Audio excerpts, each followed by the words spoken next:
누군가가 이런 말을 했습니다. 우리가 기도하지 않으면 우리의 삶은 추운 영하로 떨어진다라고 말한 바가 있습니다. 반면 우리가 두 손을 모아 기도하면 우리의 삶은 활력이 생기고 열정으로 우리의 삶은 따뜻한 삶이 될 수 있는 것이 우리의 삶입니다. 오늘 본문을 보면은 다니엘의 이제 긴 기도문이 나오는데요. 오늘 다니엘의 기도문을 우리가 한번 살펴보고 우리의 삶을 어떻게 활력을 끌어올릴 수 있을지 오늘 말씀을 통하여 은혜 받는 시간 갖도록 하겠습니다. 첫 번째 다니엘에게 배울 수 있는 우리 기도의 법칙은 말씀은 우리를 기도로 인도한다라는 것입니다.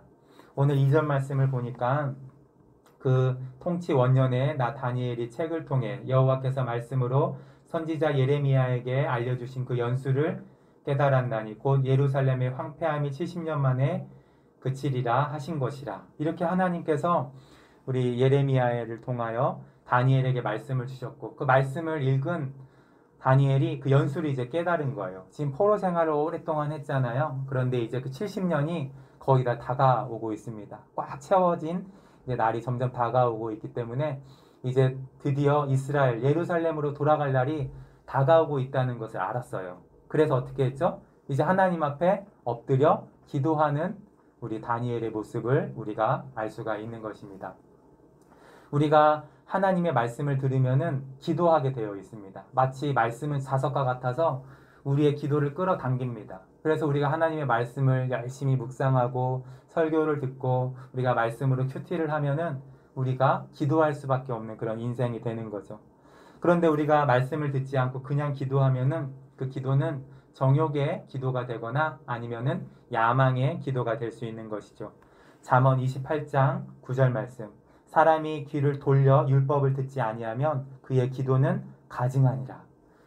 사람이 귀를 돌려서 율법, 하나님의 말씀을 듣지 않으면 그 기도는 어떤 기도라고요? 가증한 기도라고 잠언서의 지혜자는 우리에게 말하고 있습니다. 그래서 우리의 기도는 항상 말씀으로 시작해야 합니다. 그냥 내가 내 정욕을 위하여, 야망을 위하여 기도하면은 그 기도는 곁길로 가는 것이 되지만 우리 성도님들처럼 항상 말씀으로 우리가 큐티하고 말씀을 읽고 이렇게 주일날 나와서 말씀을 듣고 기도하면은 그 기도는 가장 안전한 기도가 되는 것이죠. 말씀은 자석처럼 우리의 기도를 끌어당기는 것입니다. 하나님의 말씀은 진리이고 명쾌하고 애매모호하지 않습니다. 하나님의 말씀은 확실합니다. 그래서 말씀 없이 시작하는 것이 모든 것이 다 문제가 되는 것이죠.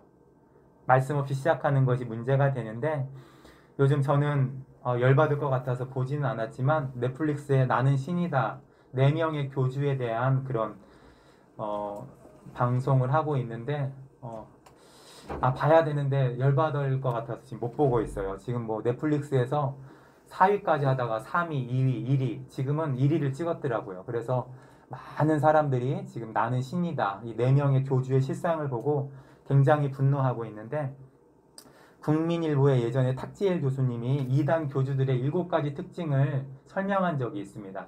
첫 번째 이단 교주들의 특징은 뭐냐? 배신의 아이콘입니다. 교주들은 일단 배신에 굉장히 능하죠.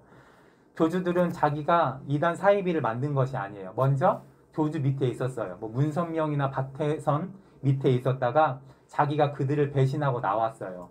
그 유명한 사람 중에 하나가 JMS 정명석인데 이 정명석이 누구 밑에 있었죠? 바로 문선명 밑에 있었습니다. 문선명 밑에 있다가 그를 배신하고 나와서 한 일이 뭐냐? 문선명을 까는 것이었어요. 그는 실패한 세례 요한이다. 그래서 많은 추종자들을 자기에게 데려가기도 했죠. 두 번째 이단 교주들의 특징은 추종자들의 재산을 갈취하고 부동산 투자에 미쳐 있습니다. 이것은 설명 안 해도 여러분들이 잘 알고 있고, 세 번째는 이단 교주들은 속임수에 굉장히 능하다는 거죠.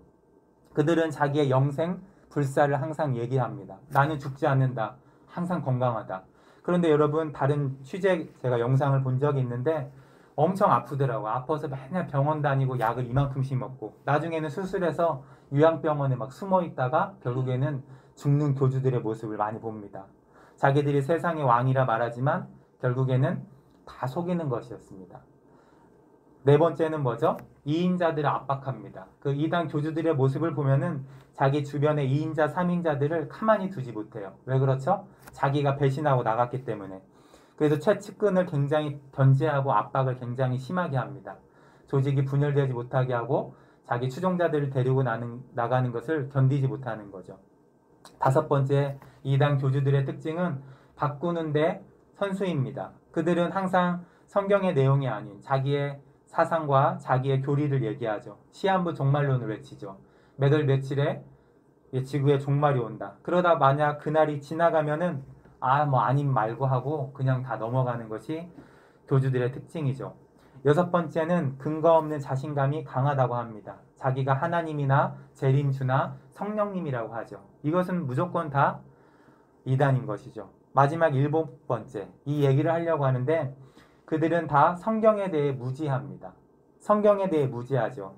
그래서 이단 교주들 사이에 자기들끼리 하는 말이 있어요. 성경에 대해서 몰라야 성공한다. 여러분, 성경에 대해서 잘 알면은 성공할 수가 없어요. 왜 그렇죠? 하나님을 인격적으로 만나고 성경을 제대로 알면은 어떻게 되죠? 회심하게 되잖아요. 성령님을 만나게 되잖아요. 그래서 이단 교주들은 성경을 모르려고 해요. 성경에 대해서 무지하고 성경을 자의적으로 해석하고 말도 안 되는 소리를 해요. 그들 중에 신학교 나온 사람이 한 명도 없어요.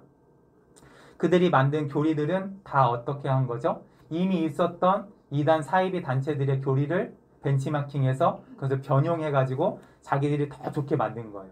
그래서 가장 잘 만든 것이 바로 신천지 이만이라는 것이죠.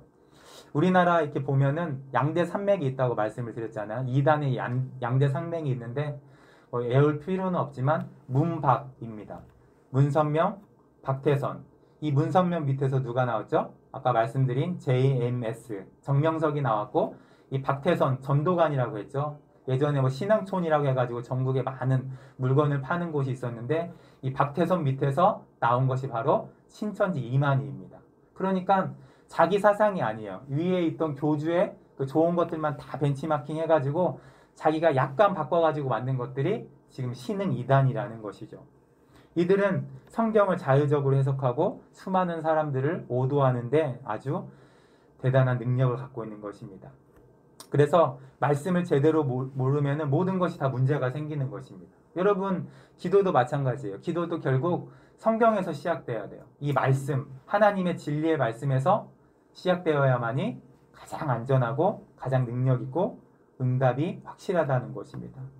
그래서 이렇게 2절 말씀을 통하여 선지자 예레미야의 두루마리 그 성경을 열심히 읽고 나서 그 말씀으로 인하여 바로 기도가 시작됐죠. 3절 내가 금식하며 베옷을 입고 죄를 뒤집어 쓰고 주 하나님께 기도하며 간구하기를 결심하고 드디어 엄청난 기도의 폭풍과 같은 기도를 쏟아낸 것이 다니엘 9장의 내용이라는 것이죠. 그래서 우리가 말씀을 모르면 우리의 기도는 항상 곁길로 가게 되어 있습니다. 성경을 모르면 우리의 기도는 신비주의가 되고 이상한 것이 되고 정욕에 이끌린 기도가 되는 것이죠. 성경을 여러분들이 잘 알아야만 하는 것이죠. 성경을 잘 해석하고 좋은 성경적인 설교를 들어야 되고 성경은 명확하고 명쾌하고 확실한 진리이기 때문에 이 말씀을 우리가 확실히 굳건히 믿고 기도해야 하는 것이죠. 여러분, 25년 동안 사람의 심리를 연구한 프랑스의 심리학자 크리스텔이라는 사람이 있어요. 이 사람이 2012년에 굿바이 심리조정자라는 책을 냈는데 굿바이 심리조정자. 심리조정자는 뭐죠? 이단 교주들이나 사기꾼이나 아니면 거짓 지도자를 말하는 거죠. 굿바이, 안녕. 그러니까 그들을 분석하고 그들을 어떻게 우리가 떠나보낼 수 있는지 그런 책을 썼는데 이 크리스텔, 이 교수가 말하는 것은 뭐냐? 심리조정자들의 특징은 그들의 말이 굉장히 모호하고 애매모호하고 명확하지 않다라는 것이에요. 그 교수님이 이런 말을 해요. 심리조정자들은 모호한 말, 중의적인 표현, 반쯤은 사실이고 반쯤 거짓을 구사합니다. 매사의 모든 것이 투명하지 않고 모호하게 처리합니다. 그 말로 하여금 상대로 하여금 취하게 만들고 정신을 혼미하게 만듭니다. 말이 체면 언어나 다름없습니다.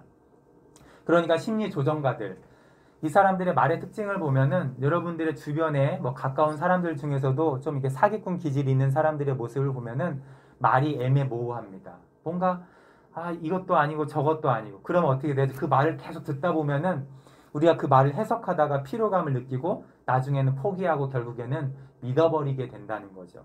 이게 바로 이단 사이비 교주나 사기꾼, 거짓 지도자들의 언어의 특징이라는 것입니다. 굉장히 모호한 말로 사람들을 혼란스럽게 만들고 피로하게 만들고 결국에는 그 말에 믿게 하는 것이죠.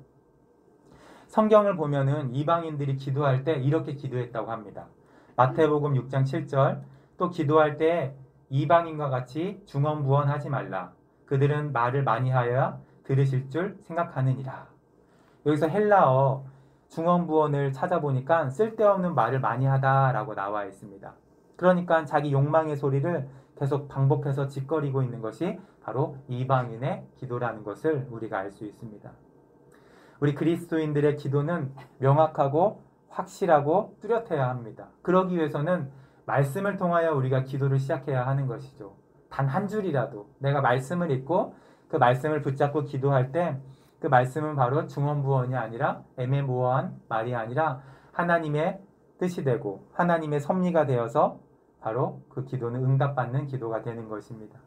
그래서 우리는 성경을 항상 펼쳐 읽고 그리고 나서 두 손을 모아 기도하는 그런 삶을 살아야 되는 것이 우리 성도의 모습이라는 것을 본문에서 우리가 깨달을 수가 있는 것이죠.